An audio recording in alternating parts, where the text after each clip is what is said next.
Now, Videoleap is also a mobile. Yes, it can be used on mobile and can also be used on PC.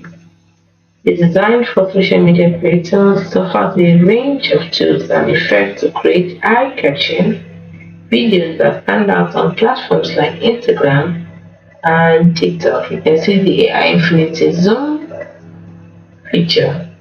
Really, really good. And then just so many. We have access to the latest AI tools, so many things. So we give it a 6 out of 10 because it's a fun, accessible mobile editor with lots of creative potential, but it lacks some advanced features found in other apps.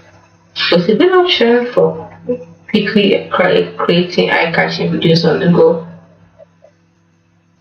You can see what just happened there. You can see. And so you can also remove objects from video with AI. So just for the features. But anyway, so the for the price range the monthly plan and yearly plan is not free. The monthly plan is $9.99 per month and yearly plan is $69.99 per month. Then for the cons, I would say some features require in-app purchases and you have limited editing tools compared to other apps.